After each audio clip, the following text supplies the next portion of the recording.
Friends, start करने जा रहे हैं हम फाइनेंशियल मैनेजमेंट का first topic, first concept, leverages. ये लीवरेजेस क्या है डिस्कस कर लेते हैं। ध्यान से समझो जरा प्लीज। सेल्स रेवेन्यू, जो भी हमने प्रोडक्ट अपनी कंपनी में बनाकर बेचा उससे मिलने वाला रेवेन्यू सेल्स में डाल दिया हमने, less variable cost. Variable cost कहा मैंने? अच्छा, वेरिएबल कॉस्ट जो भी यूनिट्स हमने बनाकर सेल की हैं उन्हें बनाने में या सेल करने में जो भी कॉस्ट आई है, कौन सी वाली? वेरिएबल वाली। वो वेरिएबल कॉस्ट माइनस कर दीजिए। माइनस करने के बाद हम इसे नाम देंगे कंट्रीब्यूशन। कंट्रीब्यूशन में से ऑपरेटिंग फिक्स्ड कॉस्ट माइनस कर दीजिए तो ये आ गया अर्निंग बिफोर इंटरेस्ट टैक्स। यानी प्रॉफिट है earning before interest and tax, लेकिन ये ऑपरेटिंग प्रॉफिट है। अभी इसमें से कोई फाइनेंशियल एक्सपेंस माइनस नहीं हुआ है। और पूरी कॉस्ट अकाउंटिंग में, कॉस्ट अकाउंटिंग में बोल रहा हूं, पूरी कॉस्ट अकाउंटिंग में सिर्फ ऑपरेटिंग प्रॉफिट की ही बात की जाती है। कॉस्ट अकाउंटिंग में कहीं कोई फाइनेंशियल नेचर का एक्सपेंस प्रेजेंट नहीं होता है। तो ये वही वाला प्रॉफिट है जो आप कॉस्ट अकाउंटिंग में, मार्जिनल कॉस्टिंग में या अदर चैप्टर्स में प्रॉफिट निकालते आए हैं। ऑपरेटिंग प्रॉफिट नाम दे दिया, या इसे हमने नाम दिया earning before interest and tax, short में ईबीआईटी। यानी ये प्रॉफिट है इंटरेस्ट और टैक्स माइनस करने से पहले का। फिर मैंने कहा इसमें से टैक्स देना है। गवर्नमेंट क्या कहती है? गवर्नमेंट कहती है कि अगर आपने लोन ले रखा है उस पर आपको इंटरेस्ट भी देना पड़ेगा। तो गवर्नमेंट कहती है कि इंटरेस्ट भी एक तरह का खर्चा ही मान लेते हैं। मेरी बात समझ आ रही है? इंटरेस्ट एक तरह का खर्चा है। आप जो हमें टैक्स देंगे, ये गवर्नमेंट बोल रही है आपसे, आप जो हमें टैक्स देंगे उस प्रॉफिट को निकालते समय आप इंटरेस्ट भी खर्चे के नाम से माइनस कर दें। उसके बाद जो इनकम बचेगी उस पर टैक्स दे देना। मेरी बात समझ आ रही है? हमने निकाला earning before interest and tax, operating profit. तो प्रॉफिट तो ये है, नो डाउट, लेकिन गवर्नमेंट कह रही है कि इंटरेस्ट भी आपका खर्चा ही है। आप इस प्रॉफिट में से पहले खर्चा इंटरेस्ट का भी माइनस करो। इंटरेस्ट पे करने के बाद जो प्रॉफिट बचता है उस पर टैक्स दे देना। तो इसलिए पहले earning before interest and tax में से टैक्स नहीं, इंटरेस्ट माइनस किया गया। देखिए मैंने लिखा थर्ड टर्म पे जो लेस किया है मैंने, यहां पर ये इंटरेस्ट माइनस कर दिया। इंटरेस्ट माइनस हो गया तो अब ये earning before interest and tax में से इंटरेस्ट माइनस करके रह गया अर्निंग बिफोर टैक्स। अब गवर्नमेंट को टैक्स दे देते हैं, टैक्स पे कर देंगे तो आ जाएगा अर्निंग आफ्टर टैक्स। और ये अर्निंग किसकी है? कंपनी सिर्फ एक आर्टिफिशियल पर्सन है, और अगर कंपनी आर्टिफिशियल पर्सन है तो ये जो भी अर्निंग बची ये सब अर्निंग शेयर होल्डर्स की है। वो बात अलग है कि कंपनी इस अर्निंग में से डिविडेंड बांटे या ना बांटे। मतलब सर शेयर होल्डर्स ने कंपनी में पैसा लगा रखा है, ऐसा भी हो सकता है कि कंपनी शेयर होल्डर्स को ये अर्निंग ना डिस्ट्रीब्यूट करे। कोई पॉसिबिलिटी है? बिल्कुल है। आप सोचिए, मान लीजिए मैं एक कंपनी चलाता हूं, आपने मेरी कंपनी में शेयर्स परचेज किए हुए हैं, आपका पैसा मेरी कंपनी में लगा हुआ है। हमने आपके उस पैसे पर, मैं कौन हूं? कंपनी, हमने आपके उस पैसे पर प्रॉफिट अर्न किया। तो ये प्रॉफिट किसका है? आप ही लोगों का है। पैसा आपने ही लगा रखा है। मैं अगर कंपनी हूं तो मैं तो सिर्फ एक आर्टिफिशियल पर्सन हूं। अच्छा, वो प्रॉफिट आप ही लोगों का है। आप चाहें तो ये प्रॉफिट हम आपको बांट सकते हैं, लेकिन सोचो जरा, कल को आने वाले साल में कंपनी के पास और बेटर इन्वेस्टमेंट प्रपोजल्स हैं। कंपनी अगर चाहे तो आपके इस पैसे को रोककर फ्यूचर में और एक्स्ट्रा इन्वेस्टमेंट करके और डबल ट्रिपल प्रॉफिट अर्न कर सकती है। और कल को जो ये डबल या ट्रिपल प्रॉफिट अर्न करेंगे, ये प्रॉफिट भी आप ही लोगों का है। कंपनी तो आर्टिफिशियल पर्सन है। तो कंपनी क्या करती है? आपको डिविडेंड ना देकर तो रोक लेंगे और उसे फ्यूचर में इन्वेस्टमेंट प्रपोजल्स में इन्वेस्ट करेंगे ताकि आपको और डबल ट्रिपल अर्निंग मिले।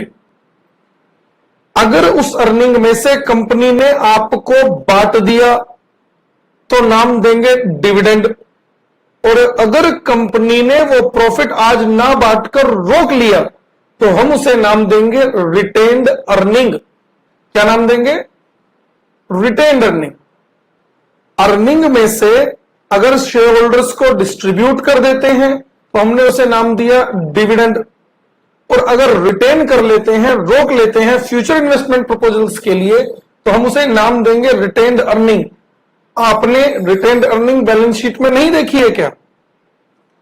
बैलेंस शीट में लायबिलिटीज साइड में इक्विटी शेयर कैपिटल के बाद जो भी टर्म आपने पढ़ी हो, जैसे reserve and surplus, retained earning, general reserve, P&L account, किसी भी नाम से आपने पढ़ा हो, ये पता है क्या? ये वही प्रॉफिट है जो है शेयर होल्डर्स का, लेकिन अभी कंपनी ने डिस्ट्रीब्यूट नहीं किया है। अब ऐसी चीजें तो आपने बैलेंस शीट में 11th क्लास में लायबिलिटी साइड में लिखी हुई देखी होंगी। मैंने क्या बताया? इक्विटी शेयर कैपिटल ये तो वो फंड है ही जो कंपनी ने अपने शेयर होल्डर्स से शेयर इशू करते समय लिया था।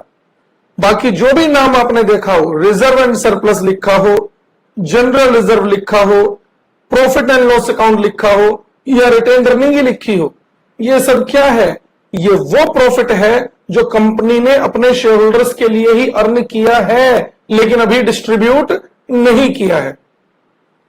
बांट देते हैं डिविडेंड, रोक लेते हैं तो मैंने क्या कहा? Retain earning. और ये हम और डिटेल में डिस्कस करेंगे। हमारे सिलेबस में एक चैप्टर है डिविडेंड पॉलिसी, तो डिविडेंड पॉलिसी सिलेबस में लिखा होगा आपके। यहां तक बात समझ आ रही है आपके? तो हमने यहां पर क्या निकाला? अर्निंग इक्विटी शेयर होल्डर्स के लिए या शेयर होल्डर्स के लिए हमने निकाल दी है अर्निंग आफ्टर टैक्स के नाम से। तो मैंने यहां पर 4 टर्म्स माइनस की हैं, 4 टर्म्स। इन 4 टर्म्स को एक बार समझते हैं, जरा ध्यान से समझना। सिर्फ इन 4 टर्म्स की बात मैं यहां पर करने वाला हूं। किसे पे करने में कंपनी को प्रॉब्लम आ सकती है? मैं आपको क्लासेस प्रोवाइड करवा रहा हूं, मुझे अगर मैं अपना ये इनकम स्टेटमेंट बनाऊं तो मुझे किस तरह की प्रॉब्लम आ सकती है? सोचिए जरा।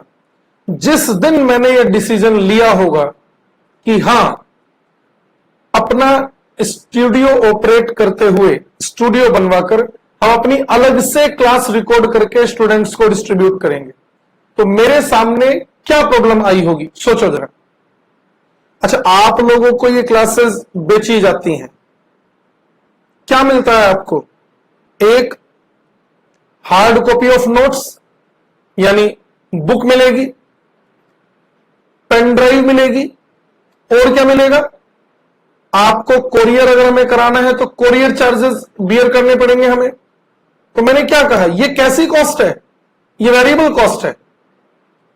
आपने वीडियोस परचेज करने के लिए हमें ऑर्डर दिया। अच्छा, जब आपने ऑर्डर दिया तभी आपके लिए बुक की कॉस्ट बियर करनी पड़ी, कोरियर चार्जेस बियर करने पड़े, पेन ड्राइव की कॉस्ट बियर करनी पड़ी। अच्छा, अगर आपका ऑर्डर हमें ना मिलता तो ये कॉस्ट इनकर नहीं होगी। तो यानी ये कॉस्ट कैसी कॉस्ट है? ये कॉस्ट वो कॉस्ट है जो रेवेन्यू पर डिपेंड करेगी। आप लोगों से ऑर्डर आएगा, आप हमें पेमेंट करेंगे, तो आपको ये कॉस्ट हम इनकर करके आपको डिलीवरी हम प्रोवाइड कराएंगे। अब आप सोचिए जरा, ये जो कोरियर चार्जेस हैं, बुक की कॉस्ट है या पेन ड्राइव की कॉस्ट है, क्या हमें इसे पे करते समय कहीं कोई प्रॉब्लम आ सकती है? क्या प्रॉब्लम है? जब आप लोगों से फीस लेंगे तो इन सभी कॉस्ट को आपकी फीस में से ही रिकवर किया जाएगा। सोचिए जरा, 5 ऑर्डर आए तो 5 बुक की कॉस्ट, 10 ऑर्डर आए 10 बुक की कॉस्ट, 1000 ऑर्डर आएंगे 1000 बुक की कॉस्ट। अच्छा, जब 1000 ऑर्डर आएंगे तो 1000 स्टूडेंट से रेवेन्यू भी तो मिलेगा। उसी रेवेन्यू में से ये कॉस्ट पे हो जाएगी। क्या प्रॉब्लम है? कहीं कोई प्रॉब्लम आने वाली है? और क्यों प्रॉब्लम नहीं आ रही है? क्योंकि ये कॉस्ट ऐसी कॉस्ट है जो नंबर ऑफ स्टूडेंट्स पर, जो नंबर ऑफ ऑर्डर्स पर डिपेंड करती है। और जब नंबर ऑफ ऑर्डर्स या स्टूडेंट्स हमसे वीडियोस परचेज कर रहे हैं तो रेवेन्यू मिल रहा है ना हमें, उसी रेवेन्यू में से इस वेरिएबल कॉस्ट को पे कर दिया जाएगा। इसमें रिस्क क्या है, या मेरे लिए अपने पॉइंट ऑफ व्यू से अगर मैं बात करूं तो इसमें घबराने वाली बात क्या है। एक स्टूडेंट फीस देगा, उसी में से बुक की कॉस्ट हम पे कर देंगे जिससे हम बुक बना रहे हैं, उसी में से कोरियर चार्जेस पे कर देंगे, उसी में से पेन ड्राइव परचेज कर लेंगे। कहीं कोई प्रॉब्लम आने वाली है? कहीं कोई प्रॉब्लम नहीं है। यानी किसी भी कंपनी के लिए वेरिएबल कॉस्ट पे करना कहीं कोई प्रॉब्लम नहीं है। और क्यों नहीं है? यह कॉस्ट नंबर ऑफ यूनिट्स पर डिपेंड करती है। अगर सेल ज्यादा होगी तो वेरिएबल कॉस्ट भी ज्यादा होगी। क्यों? क्योंकि यूनिट्स से लिंक्ड है। ये देखिए, सेल ज्यादा होगी, वेरिएबल कॉस्ट भी ज्यादा होगी, तो सेल में से ही वेरिएबल कॉस्ट दे देंगे। सेल कम होगी तो वेरिएबल कॉस्ट भी कम होगी। सेल होगी तो वेरिएबल कॉस्ट बियर करनी पड़ेगी, और अगर सेल नहीं होगी तो कोई वेरिएबल कॉस्ट नहीं है। यानी वेरिएबल कॉस्ट पे करना किसी भी कंपनी के लिए कोई रिस्क वाली बात नहीं है। इतनी बात क्लियर है? अच्छा, एक तो हमने यहां पर बात की इस वेरिएबल कॉस्ट की। वेरिएबल कॉस्ट इसी रेवेन्यू, इसी सेल्स में से पे हो जाएगा, कहीं कोई दिक्कत नहीं है। इसे माइनस करके हमने नाम दिया कंट्रीब्यूशन। कंट्रीब्यूशन कंट्रीब्यूशन में से फिर हमने माइनस की ऑपरेटिंग फिक्स्ड कॉस्ट। सोचिए ये कॉस्ट कैसी है। आपको क्लासेस प्रोवाइड कराने के लिए ये जो भी क्लासेस हम रिकॉर्ड कर रहे हैं, इसका सेटअप जो स्टाफ लगाता है हमारा, कैमरा लगाना, ये जो भी मैं क्लासेस रिकॉर्ड कर रहा हूं, ये सिस्टम ऑपरेट करना, क्लास रिकॉर्ड हो जाने के बाद उसमें जो भी अगर कोई गलती हो गई है तो एडिटिंग कर देना, कहीं मैंने कुछ गलत बोल दिया हो मुझे चेक कराकर एडिट करना। तो ये जो स्टाफ है इसे तो सैलरी दी जाती है, इसकी सैलरी पर मंथ है। दूसरी बात, ये रिकॉर्ड करने के लिए, हमने क्लासेस रिकॉर्ड करने के लिए जो ये स्टूडियो बना रखा है, ये रेंट पर है। इसका रेंट जाता है for example ₹2 lakh. For example 2 lakh रुपए रेंट देना है, स्टाफ की सैलरी देनी है। ये जो सैलरी और रेंट हमें देना पड़ रहा है, सोचिए जरा, अगर आप लोगों का ऑर्डर आए तो भी ये रेंट और ये स्टाफ सैलरी टोटल मिलाकर अगर मैं बात करूं तो 3 लाख रुपीस है। आप लोगों से ऑर्डर आए, 3 लाख रुपए हमें इस पर खर्च करने ही पड़ेंगे क्योंकि ये कॉस्ट फिक्स्ड कॉस्ट है। अच्छा, क्या रेवेन्यू पर डिपेंड करेगा? मान लीजिए सिर्फ 5 ही स्टूडेंट ने हमारी वीडियोस परचेज की, क्या मैं 5 स्टूडेंट से ये 3 लाख रुपए रिकवर कर सकता हूं? 5 स्टूडेंट से जो फीस हमारे पास आएगी, क्या उस फीस में से 3 लाख रुपीस की पेमेंट हो सकती है? सर 3 लाख की पेमेंट कैसे होगी? यानी ये कॉस्ट कैसी कॉस्ट है? ऑर्डर कम आए यानी सेल कम हो तो भी 3 लाख, सेल ज्यादा हो तो भी 3 लाख, सेल हो तो भी 3 लाख, और सेल ना भी हो तो भी, क्या जिनसे स्टूडियो रेंट पर ले रखा है वो ये मान लेंगे कि मैं उनसे कहूं कि सर हमारी सेल नहीं हुई है, किसी कस्टमर ने कोई वीडियो परचेज नहीं की है किसी स्टूडेंट ने, तो मैं आपको रेंट नहीं दूंगा, क्या वो मान जाएंगे? उन्हें क्या मतलब है? उन्हें तो हर साल हर महीने उनका जो रेंट उनके हमारे बीच एग्रीमेंट हुआ है उसके अकॉर्डिंग मुझे उन्हें पे करना ही पड़ेगा। यानी प्रॉब्लम कहां है? प्रॉब्लम है फिक्स्ड कॉस्ट में, क्योंकि यह फिक्स्ड कॉस्ट सेल के कम या ज्यादा होने से चेंज नहीं होती। यह फिक्स्ड कॉस्ट सेल के होने या ना होने पर डिपेंड नहीं करती। अब आप सोचिए, जिस दिन मैं ये डिसीजन ले रहा हूं कि हां हमें रेंट पर लेकर ये वीडियोस रिकॉर्ड करनी चाहिए, कितना बड़ा रिस्क है। अगर हमारी सेल उतनी ना हो सकी कि हम ये फिक्स्ड कॉस्ट पे कर सकें तो मुझे तो अपनी पॉकेट से देना पड़ेगा। रिस्क है कि नहीं है? और क्यों है ये रिस्क? क्योंकि ये cost, operating fixed cost, sale पर डिपेंड नहीं करती है, सेल के कम या ज्यादा होने से चेंज नहीं होती है। लमसम अमाउंट में पे करना है, करना ही पड़ेगा। वेरिएबल कॉस्ट में ऐसा नहीं था। वेरिएबल कॉस्ट तो सर जितने ऑर्डर आएंगे उतनी वेरिएबल कॉस्ट इनकर होगी, लेकिन ऑपरेटिंग फिक्स्ड कॉस्ट ये हमारे लिए एक रिस्क है। ये लीजिए, ये रिस्क है, और इस रिस्क को, और रिस्क में से क्यों कह रहा हूं? क्योंकि ये पे करना ही है, चाहे आपकी सेल हो या ना हो, इस रिस्क को हमने नाम दिया ऑपरेटिंग रिस्क।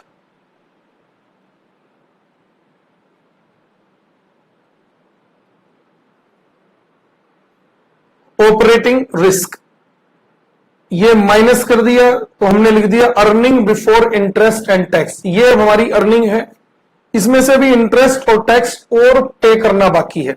फिर हमने इसमें से माइनस किया इंटरेस्ट। अच्छा सोचिए जरा, क्या इंटरेस्ट की पेमेंट करना कोई रिस्क है? इंटरेस्ट देना, मैं फिर से एग्जांपल लेता हूं, मेरी बात को ध्यान से सुनना, ध्यान से समझ लेना। मान लीजिए मुझे कोई बिजनेस स्टार्ट करना है, उस बिजनेस को स्टार्ट करने के लिए रिक्वायरमेंट है 10 लाख रुपीस की। 10 लाख रुपए से कोई एक छोटा सा बिजनेस स्टार्ट कर सकते हैं। मेरे पास है सिर्फ 5 लाख रुपीस, ओनली 5 लाख, 5 लाख रुपए मेरे पास। अच्छा मैं आपसे कहता हूं कि भाई साहब आप ना मुझे 5 लाख रुपए का लोन दे दो, मैं एक बिजनेस स्टार्ट कर लेता हूं, मैं हर साल उस 5 लाख पर आपको 10% का इंटरेस्ट पे करूंगा। मेरी बात समझ आ रही है? मैं आपसे क्या कह रहा हूं कि हमें यानी मुझे एक 10 लाख रुपए से बिजनेस स्टार्ट करना है, 5 लाख मेरे पास है, 5 लाख आप मुझे लोन के रूप में दे दें, मैं 5 लाख अपने और 5 लाख आपके मिलाकर एक बिजनेस स्टार्ट करूंगा और इस 5 लाख पर आपको हर साल 10% का इंटरेस्ट दूंगा। और मान लीजिए आपने 5 लाख रुपए मुझे दे दिए, 5 लाख मैंने आपके लगाए, 5 लाख मैंने अपने लगाए, बिजनेस में इन्वेस्ट कर दिया। अच्छा बिजनेस में इन्वेस्ट कर दिया, उस बिजनेस में मुझे हो गया लॉस, डूब गए हमारे पैसे, या डूबे नहीं तो फर्स्ट ईयर में, सेकंड ईयर में, थर्ड ईयर में लॉस आ रहा है। अच्छा अगर मुझे लॉस हो गया है, मैं आपसे ईयर एंड पर कहूं कि भाई साहब जो आपसे 5 लाख रुपए लेकर मैंने बिजनेस में लगाए थे ना, वहां से प्रॉफिट नहीं मिला, वहां से लॉस हो गया है। अच्छा वो लॉस हो गया है तो मैं आपको इंटरेस्ट पे नहीं कर सकता हूं, क्या आप मान जाएंगे? आप कहेंगे सर मुझसे पूछ के बिजनेस थोड़ी ना किया था आपने, मुझे क्या मतलब है आपने 5 लाख रुपए कौन से बिजनेस में लगाए हैं? मैंने आपको 5 लाख रुपए दिए हैं, आपने वादा किया था 10% का इंटरेस्ट देंगे, हमें 5 लाख पर 10% 50,000 रुपए का इंटरेस्ट चाहिए। आपको इस बात से कोई भी फर्क नहीं पड़ता है, यानी कि मुझे यहां पर इस बिजनेस से लॉस होने वाला है या प्रॉफिट होने वाला है। सोचिए जरा, अगर मेरा प्रॉफिट इतना अर्न ना हुआ कि मैं आपको 50,000 रुपए दे सकूं तो मुझे फिर भी चाहे अपनी पॉकेट से ही देना पड़े, आपको देना पड़ेगा। यानी प्रॉफिट हो या ना हो इंटरेस्ट देना ही पड़ेगा। प्रॉफिट ज्यादा हो या कम हो, इवन लॉस क्यों ना हो जाए, उस केस में भी इंटरेस्ट ऑन डेट की पेमेंट कंपनी को करनी ही पड़ेगी। तो रिस्क है या नहीं है? अब लोन ले तो लिया, पेमेंट कैसे करें? रिस्क है। यानी इंटरेस्ट की पेमेंट एक ऐसी पेमेंट है जो सेल के होने या ना होने, प्रॉफिट के होने या ना होने, सेल के कम या ज्यादा होने या प्रॉफिट के कम या ज्यादा होने, इवन लॉस हो जाने पर डिपेंड नहीं करती है। इंटरेस्ट देना है तो देना ही पड़ेगा। रिस्क है कि नहीं है? मुझे बिजनेस स्टार्ट करते समय सोचना पड़ेगा कि मैं लोन लूं या नहीं लूं। क्यों?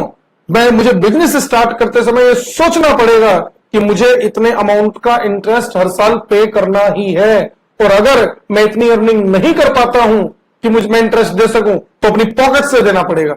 रिस्क है। ये देखिए, ये इंटरेस्ट ऑन डेट मैंने यहां पर माइनस किया, ये भी एक रिस्क है। इस रिस्क को हम नाम देते हैं फाइनेंशियल रिस्क।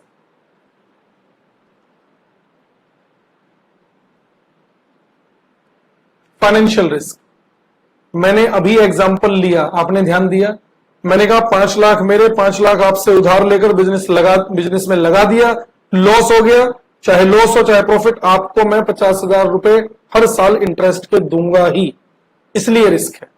मैं एग्जांपल थोड़ा सा चेंज करूं, हालांकि यहां पर इस इनकम स्टेटमेंट में जो बात मुझे आपको समझानी थी इंटरेस्ट ऑन डेट के नाम से, वो मैंने डिस्कस कर ली है।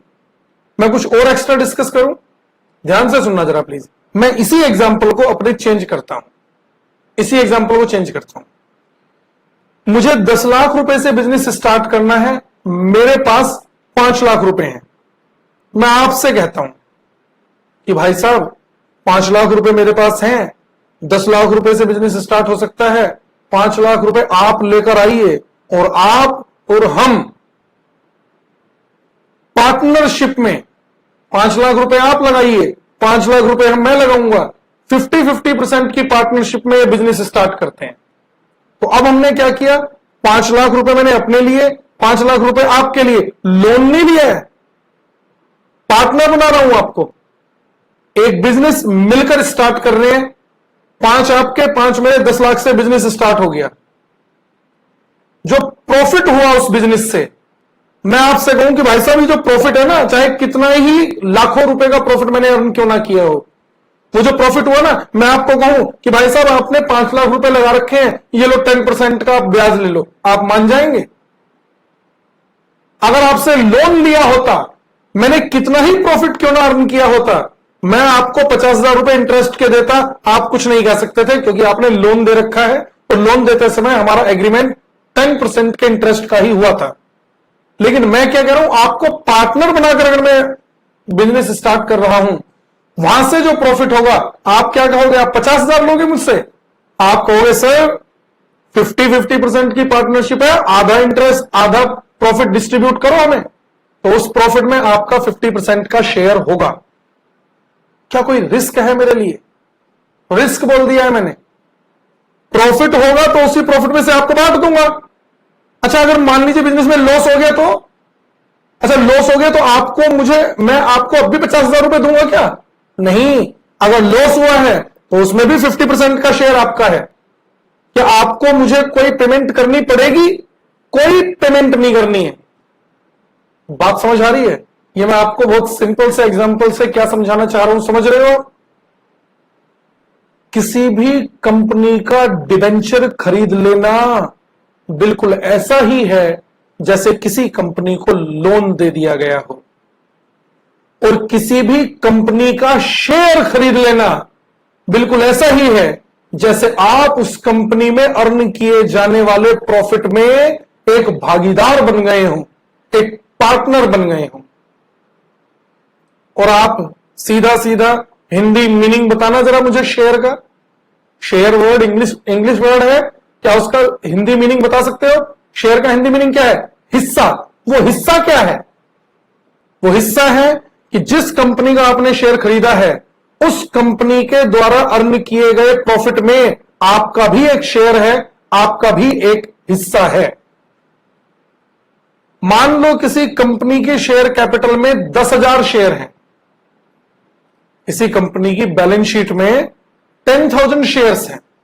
उस 10,000 शेयर्स में से 100 शेयर्स मैंने खरीदे हुए हैं। 10,000 में से 100 परसेंटेज में बताइए, तो मैंने क्या कहा? 100 आउट ऑफ 10,000 कितना आएगा? 1%। इस 1% स्टेक होल्डिंग का मतलब समझ रहे हो? कंपनी कल को जो भी प्रॉफिट अर्न करेगी, उस प्रॉफिट में 1% शेयर मेरा है, वो प्रॉफिट मुझे मिलेगा। और लेकिन अगर कंपनी कल को लॉस उठाएगी तो उस लॉस में भी 1% लॉस मेरा है। मैंने कहा कंपनी प्रॉफिट अर्न करेगी तो उस प्रॉफिट में 1% शेयर मेरा होगा।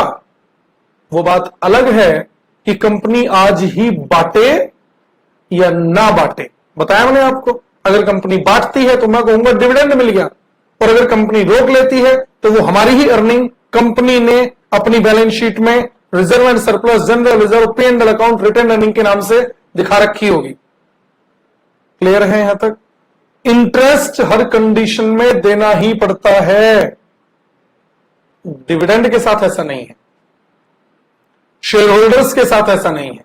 लेकिन जिनसे लोन लिया है, जिनसे डिबेंचर इशू करके पैसा उठाया है, बॉन्ड्स इशू करके पैसा उठाया है, उन्हें उन पर हर साल इंटरेस्ट की पेमेंट करनी ही पड़ेगी। ये रिस्क है।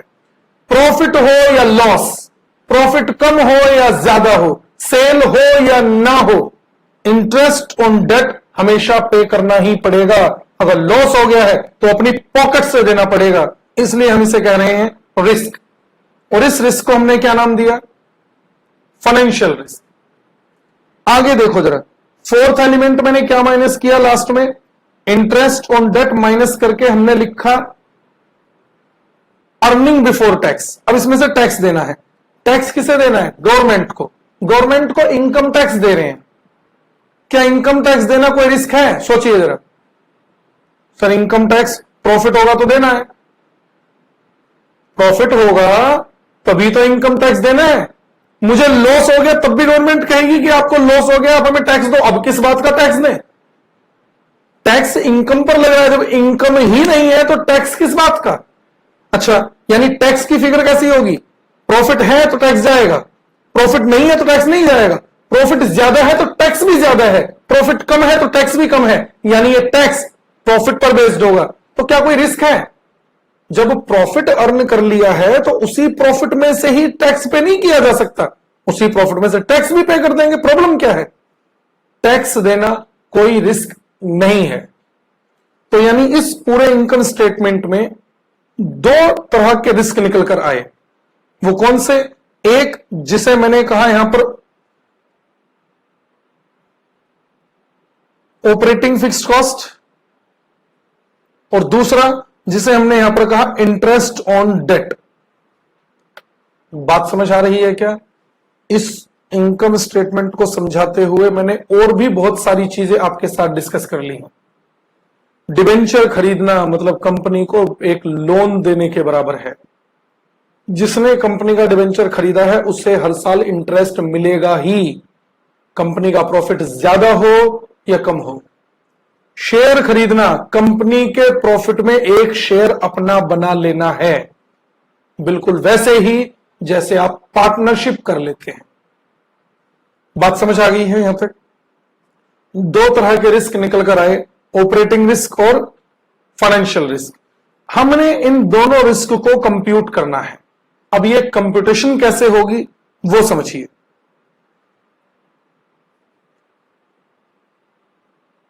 पढ़ लेते हैं हमने नोटिंग क्या की थी स्टार्टिंग से।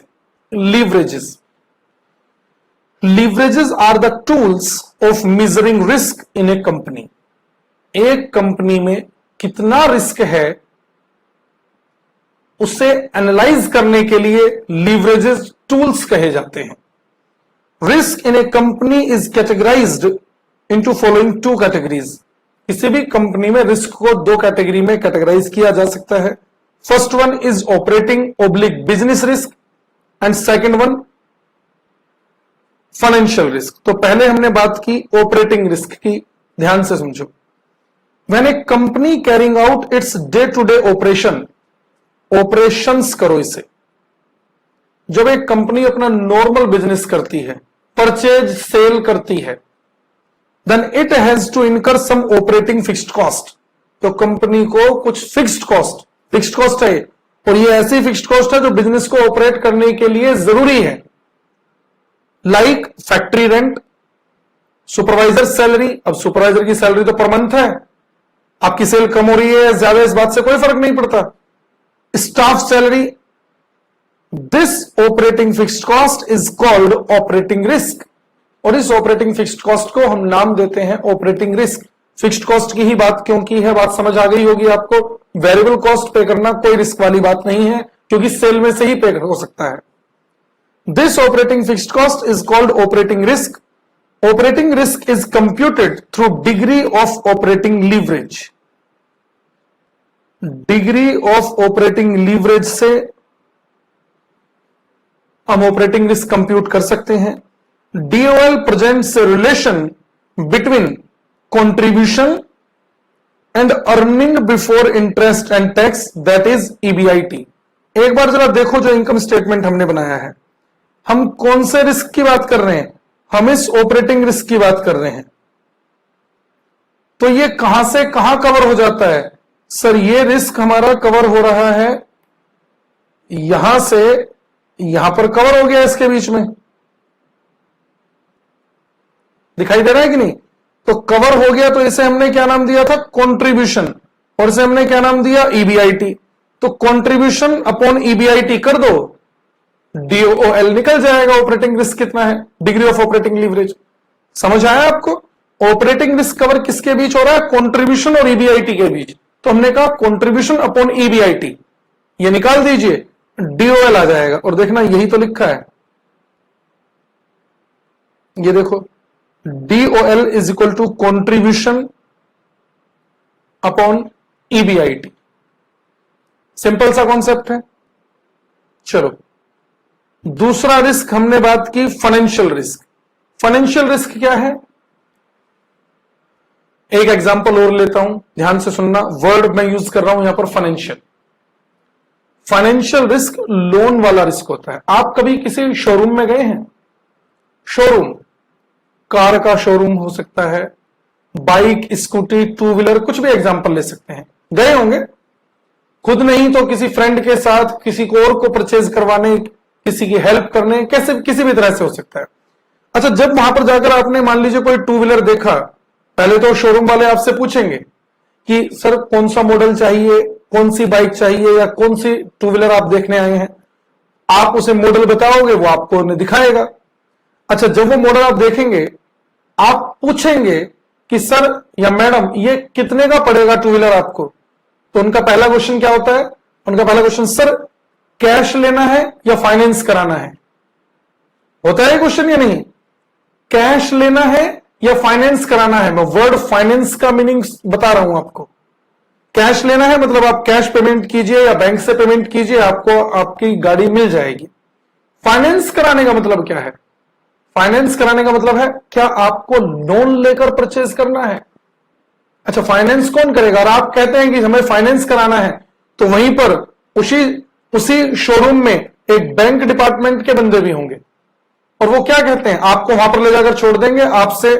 अब वो बैंक डिपार्टमेंट का बंदा बात करेगा कि कितनी किस्तें करानी है, इंस्टॉलमेंट कितनी देनी है, वगैरह वगैरह। आप समझे, पता है वो बैंक क्या करता है, वो आपके बिहाफ पर उस शोरूम को पेमेंट कर देगा। यानी जिस कंपनी की आपने गाड़ी परचेज की है, उस कंपनी को पेमेंट मिल गई, वो किसने दे दी, उस बैंक ने दे दी। आप जो हर महीने इंस्टॉलमेंट देंगे, EMI देंगे, वो उस कंपनी को नहीं जाती है, वो उस बैंक को जाती है जिस बैंक ने आपके बिहाफ पर पेमेंट कर दी है। यानी आपने एक एसेट खरीदी और उस एसेट में बैंक से पैसा लेकर खरीदी, उस बैंक ने कंपनी को पे कर दिया, एसेट आपको मिल गई। इसे कहते हैं हम फाइनेंस कराना। आप जो इंस्टॉलमेंट की पे करेंगे वो उस कंपनी को नहीं, वो उस बैंक को जाएगी जिसने आपके बिहाफ पर पेमेंट की है, और वो बैंक आपसे इसके लिए इंटरेस्ट चार्ज करेगा। इसे कहते हैं हम फाइनेंस कराना। यानी किसी और से पैसा लेकर अपनी एसेट में इन्वेस्ट कर देना। कंपनी ने बिजनेस चलाने के लिए मशीन खरीदनी है तो बैंक फाइनेंस करता है। बैंक लोन देता है, बिजनेस लोन की नहीं देता। वो बिजनेस लोन क्या है, बिजनेस को ऑपरेट करने के लिए। कंपनी ने एसेट खरीदनी है, बैंक से पैसा लेकर एसेट खरीद ली, तो उसे कहते हैं फाइनेंस कराना। अब उस जो बैंक से फाइनेंस कराया है उस पर इंटरेस्ट पे करना है। इंटरेस्ट पे करना है तो हम इसे नाम देते हैं फाइनेंशियल फिक्स्ड कॉस्ट। और ये फिक्स्ड है, ये देना ही पड़ेगा। उस बैंक को कोई मतलब नहीं है कि आपने उस बिजनेस से प्रॉफिट अर्न किया है या लॉस उठाया है। बहुत डिटेल में डिस्कस कर रहा हूं मैं एक एक टर्म। ऑपरेटिंग, बिजनेस को ऑपरेट करने की वजह से बियर करने की जाने वाली fixed cost, financial fixed cost. Financial risk किसे कह रहे हैं हम, अपने बिजनेस को फाइनेंस करने की वजह से जो इंटरेस्ट पे हो रहा है, इसलिए इसे कहते हैं हम फाइनेंशियल फिक्स्ड कॉस्ट। ध्यान रहेगी बात। पढ़ना जरा क्या लिखा है हमने फाइनेंशियल रिस्क में। In order to finance its investment, ये वर्ड का मीनिंग निकाल पा रहे हो आप। जो कंपनी ने इन्वेस्टमेंट की है उस इन्वेस्टमेंट में पैसा कहां से लगाया है, फाइनेंस करके लगाया है, किसी और से, किसी बैंक से लेकर लगाया है। और कंपनी जरूरी नहीं बैंक से ले, कंपनी मार्केट में डिवेंचर इशू कर देती है। वो डिवेंचर एक तरह से वैसा ही है जैसा कि लोन लेना है, फिक्स डेट से इंटरेस्ट देना पड़ेगा कंपनी को। पढ़िए, in order to finance its investment a company has to incur some, कौन सी फिक्स्ड कॉस्ट लिखी है यहां पर मैंने, some financial fixed cost like interest on debt. मैंने इसे एक ओवरऑल नाम, कॉमन नाम दे दिया था, debt. This financial fixed cost is called financial risk, और इस फाइनेंशियल फिक्स्ड कॉस्ट को हम नाम देते हैं financial risk. Financial risk in a company is computed through degree of financial leverage. क्या टर्म आ गई यहां पर? Degree of financial leverage. अच्छा, ये डिग्री ऑफ फाइनेंशियल लीवरेज कैसे निकलेगी? नीचे देखो जरा. जैसे मैंने ऑपरेटिंग रिस्क को कवर करने की बात की थी, एक बार जरा फाइनेंशियल रिस्क को कवर करने की बात करो. फाइनेंशियल रिस्क कहां से कहां कवर हो रहा है? यह है हमारा फाइनेंशियल रिस्क.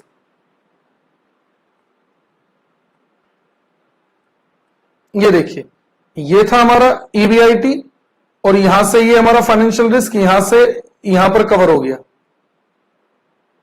दिखाई दे रहा है आपको? यहां से यहां पर हमारा फाइनेंशियल रिस्क कवर हो गया. यानी इंटरेस्ट पे करने से पहले हमने क्या नाम दे रखा था? इसे नाम दिया हुआ था ईबीआईटी, और इंटरेस्ट पे करने के बाद हमने इसे नाम दिया ईबीटी. ईबीआईटी और EBT, earning before interest and tax and earning before tax, इसके बीच में फाइनेंशियल रिस्क कवर हो जाता है. तो वैसे ही जैसे डीओएल निकाला था, डीएफएल भी निकल जाएगा. कैसे निकलेगा? EBIT upon EBT. देखिए जरा क्या लिखा था हमने, यहीं पर पढ़ने. DFL presents a relation between earning before interest and tax, that is EBIT, and earning before tax, that is EBT. और यही फॉर्मूला मैंने फिर नीचे लिख दिया है. यहां पर देखिए, DFL is equal to EBIT upon EBT.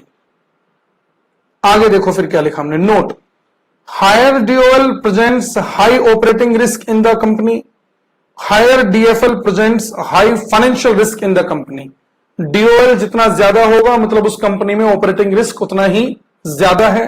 DFL जितना ज्यादा होगा मतलब उस कंपनी में उतना ही फाइनेंशियल रिस्क ज्यादा है. समझ आ गए दोनों तरह के रिस्क?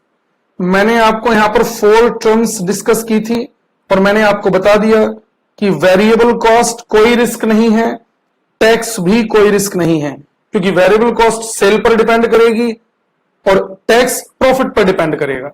जब सेल हो रही है तो वेरिएबल कॉस्ट उसमें से पे हो सकती है, और जब प्रॉफिट हो रहा है तो प्रॉफिट में से टैक्स भी दिया जा सकता है. प्रॉब्लम वाला एरिया क्या है? एक ऑपरेटिंग फिक्स्ड कॉस्ट और एक इंटरेस्ट. इन्हें हमने नाम दिया रिस्क का. बहुत डिटेल में मैंने ये पॉइंट डिस्कस किए हैं. मुझे नहीं लगता कि किसी को कहीं पर कोई भी प्रॉब्लम अभी तक आ सकती है.